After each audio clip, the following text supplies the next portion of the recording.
Сәлем достар, менің каналыма қош келдіңіздер. Бүгін мен сіздермен алдыңғы видеоларда уәде еткендей орам жапырақты, яғни капустаны тұздаудың, қызылша қосып тұздаудың екі түрлі әдісімен бөлісетін боламын. Алдыңғы видеоларда естеріңізде болса, мен сіздермен капуста тұздаудың классикалық түрімен және рассол қосылған түрлерімен бөліскен болатынмын. Егер сіз менің каналыма әлі де тіркелмеген болсаңыз, қазір қоңыраушаны басып, каналыма тіркеліп, видеоны соңына дейін көруіңізді сұраймын.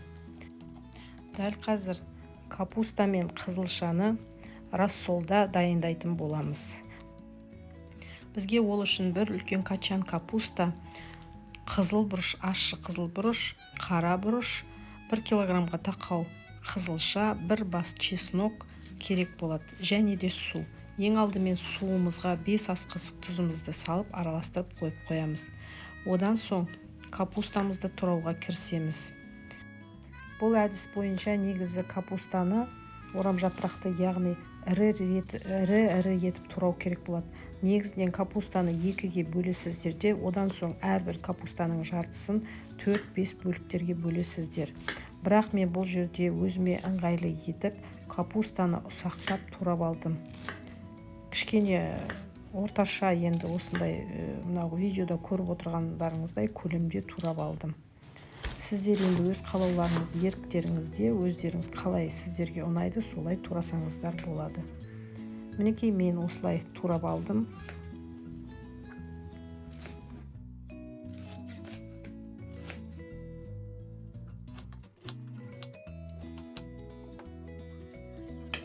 Одан соң чесноктарымызды тазалап, осылай пышақтың көмегімен ұсақтап турап аламыз.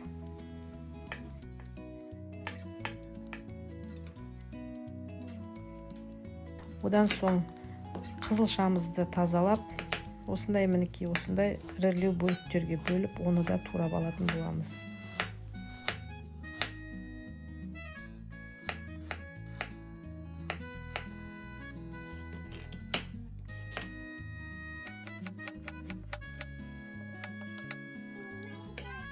Одан соң ащы қызыл бұрышымызды да сонымен бірге осылай ұсақтап, пышақтың көмегімен турап аламыз. Барлық ингредиенттеріміздің барлығын негізінен пышақтың көмегімен ғана тураймыз. Енді орам жапырағымызды салып тұздайтын дайындық қойған ыдысымызды аламыз.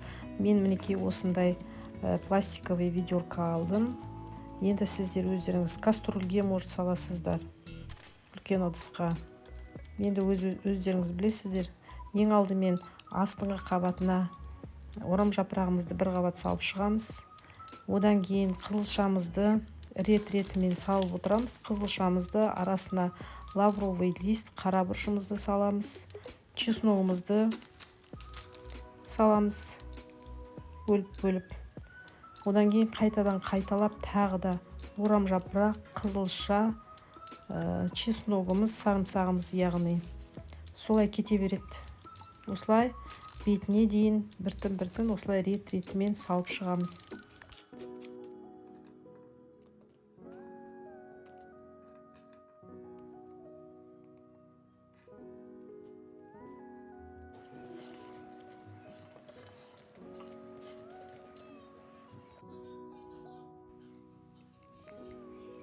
Одан кейін мен осындай для маринада уксус 2 ас қасық құйдым.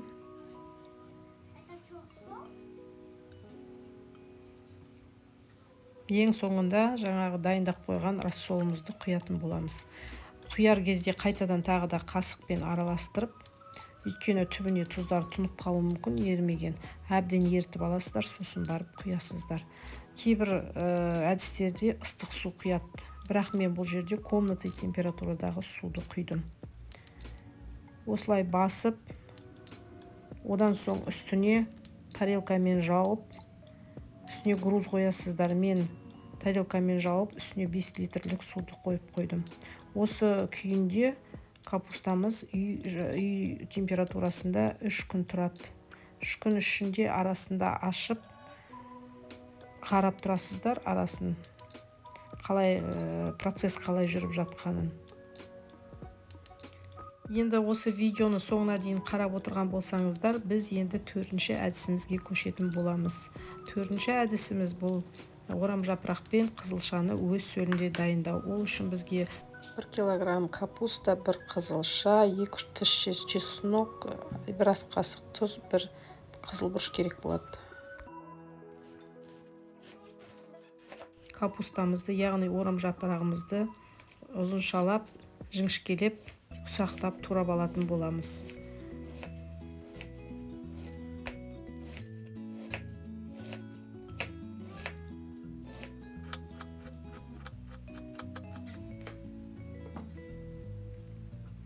Мінекей осы видеода көріп отырғандарыңыздай осылай ұсақтап турап алдым. Одан соң қызылшаларымызды алып, оны да осылай жіңішкелеп турап аламыз.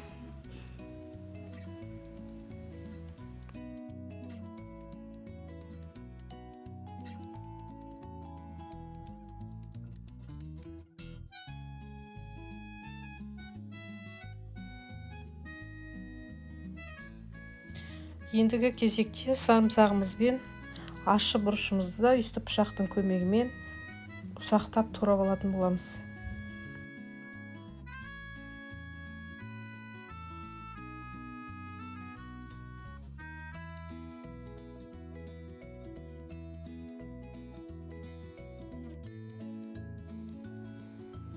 Енді дайындап қойған тұзымызды себеміз үстіне. Капуста мен қызылшаның үстіне тұзымызды сеуіп, қолымызбен ақырындап араластыра бастаймыз. Қатты мыжғыламаймыз. Үстіп, аударып, әбден араластырамыз. Мінекей осылай араластырамыз. Сәлден соң капуста өзінің сөлін бөле бастайды. Мінекей өздеріңіз көріп отырғандай, капустамыз қызыл түске еніп, бояла бастады. Енді капустамызды салатын ыдыстарымызды дайындап аламыз. Мен бұл жерде 1 литрлік банка алып, соларға салдым. 2 литрлік банкіге салсаңыздар да болады. Өздеріңіздің капуста қанша мөлшерде жасап атсыздар, сондай мөлшерде ыдыс таңдап аласыздар. Маған мына 1 килограмм капустаға мінекей осындай 2 банка дайындап алдым. Енді осы капустамызды нығыздап банкаларымызға салып шығамыз.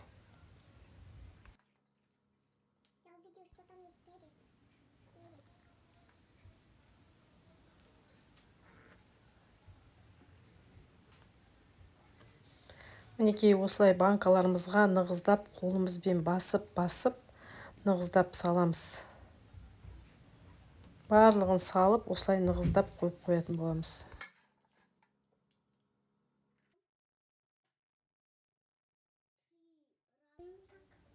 Мінекей банкаларымызда уже қызыл түс беріп, қызылшаларымыз мінекей уже астынан қызара бастады. Осылай 3 күн тұратын болады. Ешқандай мен шпажкамен немен қозғаған жоқпын. Осылай 3 күн комнатный температурада тұрады. Бүгін 3-ші сутка кетті. Мінекей капусталарым. Мыналар қызарып жатыр мінекей.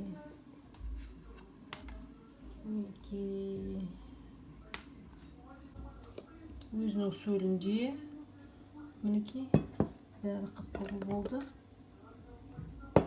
Мынау 4-ші вариант. Мінекей қызылша мен капуста рассолда.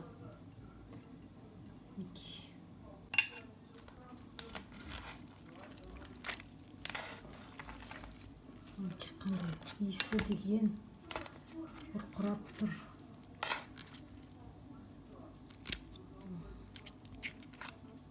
Енді суық жерге шығарам.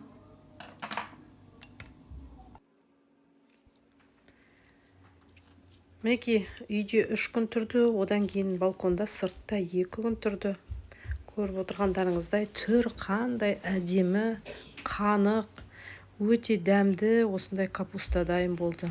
Бұл капуста тұрған сайын өзі түрі кіріп, әдемлене береді осылай. Мінекей одан кейін дайын болған капустамды осылай тарелкаға салып, кез келген уақытта үстіне май қосып, жуа қосып, мен одан соң оған кукуруза қосып жегенді біз жақсы көреміз. Кукуруза қосам. Мінекей сонымен капуста, қызылша қосылған капуста рассолда дайындалған 3-ші түрі мінекей алдарыңызда. Осындай әдемі салат дайын болды. Ендігі кезекте 4-ші салатымыз, 4-ші әдісіміз мінекей көріп отырғандарыңыздай өз сөлінде дайын болған. Қандай әдемі, мінекей қып-қызыл, барған сайын қып-қызыл болып өңі кіріп жатыр. Бұны да алып, мінекей 5-ші күні алып тарелкаға салып, әдеттегідей май қосамын, пияз қосамын, лимон шырынын қосам. Бұған да жүгері қосып, өздеріңіз білесіздер, не қосасыздар. Мінекей осындай салат дайын болды. Кез келген уақытта осы 4 әдіспен де капустаны дайындап қойсаңыздар, кез келген уақытта қоластарыңызда капуста дайын салат. Борщқа қосасыздар ма, гарнир ретінде пайдаланасыз ба, салатқа қосасыз ба, капустаның пайдасы өте зор ағзамызға. Сондықтан да осы әдістермен дайындап көріңіздер. Егер ұнап жатса, лүпіл басып, пікірлеріңізді жазып, сонымен қатар достарыңызбен бөлісіңіздер.